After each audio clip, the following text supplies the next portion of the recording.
Tentu saja serangan ini sangat berbahaya dikarenakan selain memperoleh informasi, para penyerang ini juga dapat mencegat dan memodifikasi informasi yang mengalir.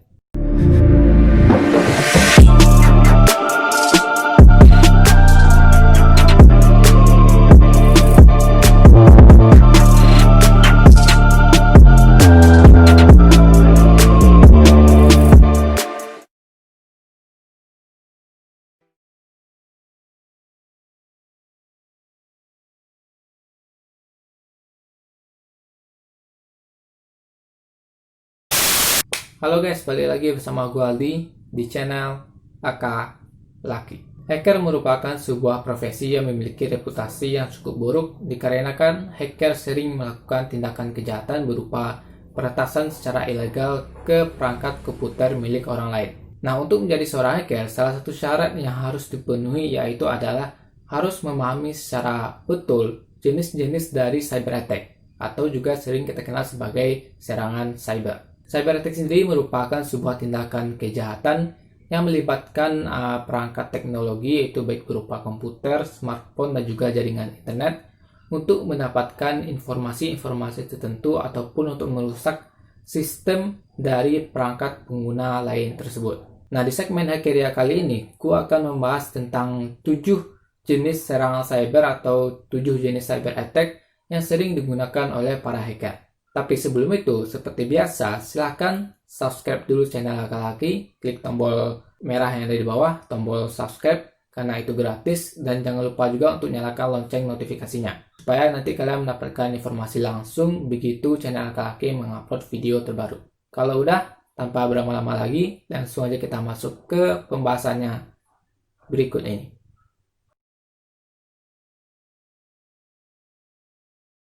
Jenis serangan cyber yang pertama yaitu adalah malware. Bagi yang sudah akrab dengan dunia komputer, ini biasanya pasti sudah kenal nih dengan namanya malware. Malware ini merupakan sebuah perangkat lunak yang berbahaya, yang dimana di dalamnya juga termasuk virus dan ransomware. Malware ini bisa melakukan berbagai macam hal di perangkat kita, seperti mengambil alih sistem dari perangkat yang kita gunakan, ataupun mengawasi seluruh aktivitas kita, dan juga bisa mencuri data-data penting kita di perangkat yang kita gunakan. Malware ini biasanya masuk dikarenakan kita melakukan klik pada link yang berbahaya ataupun kita membuka attachment yang menyebabkan sebuah aplikasi berbahaya terinstal secara otomatis di perangkat yang kita gunakan.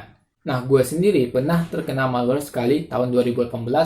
Saat itu gue mencoba mendownload sebuah game yang ternyata link downloadnya itu adalah link berbahaya yang menyebabkan sebuah aplikasi terdownload dan terinstall di komputer gue, yang menyebabkan seluruh data-data gue encrypted atau terkunci, gak bisa dibuka, dan ujung-ujungnya gue dipaksa untuk membayar sejumlah bitcoin ke orang yang membuat malware tersebut. Saran gue adalah bagi kalian nih yang takut data-datanya kecuri, takut data-datanya rusak, atau data-datanya terkunci seperti gue tadi, itu kalau kalian mau mengklik sebuah link, mendownload sesuatu, itu harus lebih berhati-hati. Pastikan kalian mendownload dari situs resmi, bukan dari situs abal-abal, karena malware itu biasanya ya asalnya dari situs-situs yang nggak jelas gitu. Kita mendownload sesuatu, akhirnya terdownload aplikasi berbahaya yang begitu ada di komputer kita, dia langsung terinstall dan mengunci semua aplikasi ataupun menghapus semua data-data kita.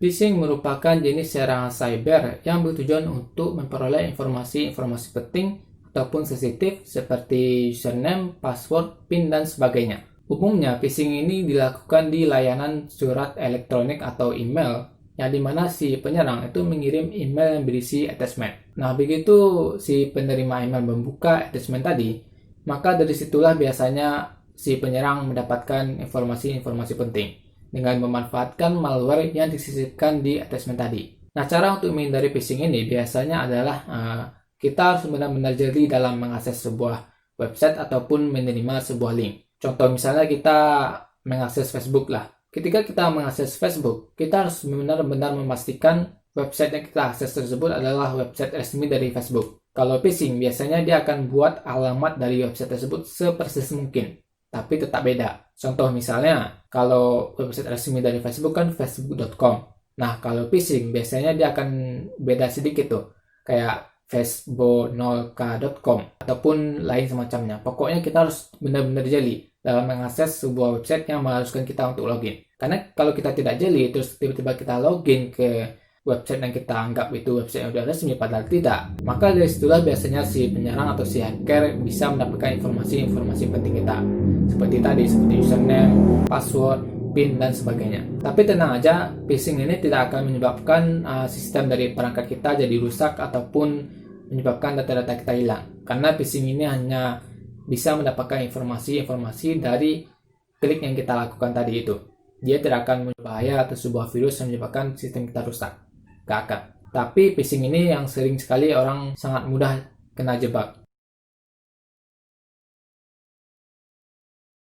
Jenis serangan cyber yang ketiga yaitu adalah DOS atau Denial of Service. DOS atau Denial of Service ini merupakan jenis serangan cyber yang bertujuan untuk mencegah pengguna untuk mendapatkan akses ke situs yang ingin dia kunjungi dengan cara mengganggu server dari website tersebut. Nah, untuk mengganggu servernya tersebut, para penyerang atau hacker biasanya akan membanjiri website tersebut dengan banyakkan request dari komputer lain sehingga server dari website tersebut tidak mampu menampung request baru lagi. Karena terkadang kalau kita lagi kesusahan mengakses sebuah situs ataupun loadingnya yang sangat lama, itu kita selalu beranggapan bahwa jaringan kita lagi susah ataupun websitenya lagi maintenance dan lain-lain. Padahal bisa saja ada seorang hacker atau penyerang yang sedang mengintai kalian untuk mendapatkan informasi dari akun login kalian itu. Makanya kalau kalian sering lama masuk ke sebuah situs, itu kalian harus patut curiga. Jangan-jangan ada seorang hacker yang lagi mengintai.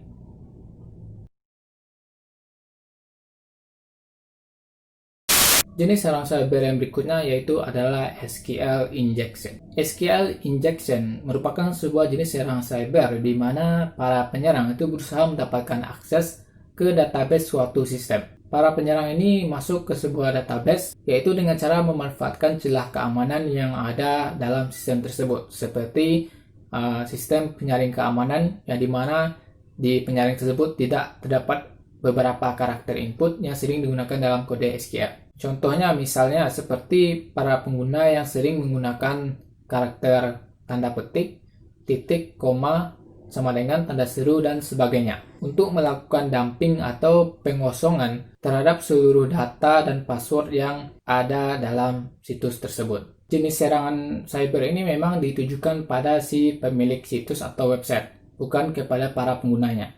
Tapi bisa saja kalau misalnya si penyerang itu berhasil mendapatkan akses ke database, otomatis dia juga mendapatkan akses login dari para pengguna yang juga informasi-informasi penting seperti username dan password. Saran gue adalah bagi para pemilik situs yaitu menguatkan lagi sistem penyaringnya, yaitu sistem keamanannya, sehingga tidak ada celah untuk diterobos oleh si penyerang menggunakan SQL injection.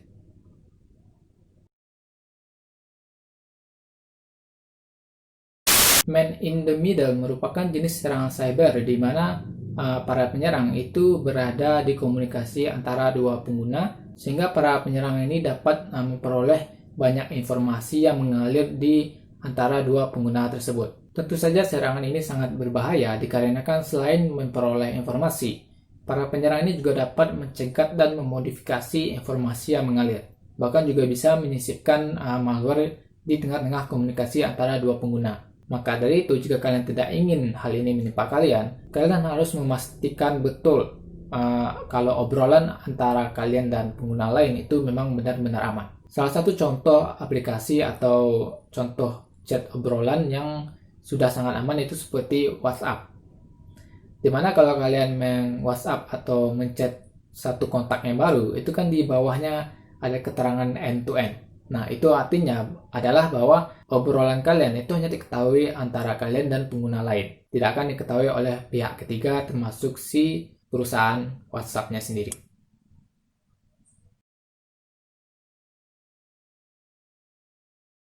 Jenis serangan cyber yang berikutnya yaitu adalah cross-site scripting atau yang biasa dikenal dengan XSS. Cross-site scripting ini merupakan jenis serangan cyber di mana para penyerang itu menyuntikkan semacam kode tertentu kepada website-website terpercaya. Sehingga nantinya informasi dari seluruh pengguna yang mencoba login ke website tersebut dapat mengalir ke para penyerang, baik itu berupa informasi username, password, PIN, dan sebagainya. Selain serangan ini merugikan para korban yang informasinya dicuri, serangan ini juga dapat merusak nama baik dari suatu website, karena yang diserangnya biasanya adalah website-website terpercaya atau website-website yang sudah besar.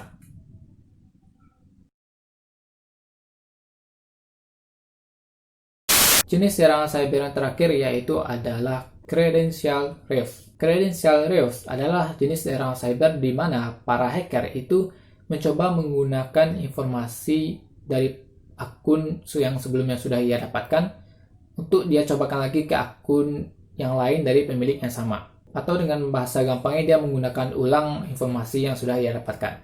Nah, maksudnya menggunakan ulang di sini adalah ia menggunakan informasi dari akun A milik si pengguna dan dia coba lagi ke akun B milik pengguna yang sama.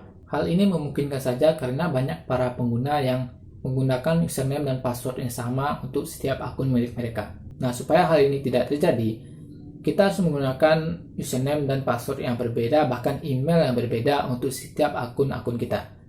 Agar ketika satu akun kita berhasil dihack, itu mengecilkan kemungkinan untuk akun kita yang lain juga terhack. Itulah tadi 7 jenis serangan cyber yang wajib kalian pahami jika kalian ingin menjadi seorang hacker profesional. Menjadi hacker itu bukanlah hal yang sangat gampang, tentunya bukanlah hal yang sangat mudah. Menjadi seorang hacker itu membutuhkan dedikasinya tinggi, sama halnya seperti seorang programmer. Jika kalian ingin menjadi seorang hacker hanya untuk keren-kerenan saja, ya lebih baik tidak usah. Jika kalian suka dengan video ini, silahkan klik like-nya. Dan jangan lupa untuk share ke teman-teman kalian. Dan jangan lupa juga bagi teman-teman gua yang udah menonton video ini, tinggalkan ketik sarannya di kolom komentar. Dan yang terpenting adalah jangan lupa untuk subscribe channel Akal Lagi. Klik tombol subscribe di bawah, tombol warna merah, dan nyalakan lonceng notifikasinya supaya kalian nggak ketinggalan begitu Akal Lagi mengupload video terbaru. And don't forget to follow all my other media social account untuk mendapatkan informasi terbaru seputar channel Akal Lagi. Terakhir, gue Aldi. Terima kasih dan good luck.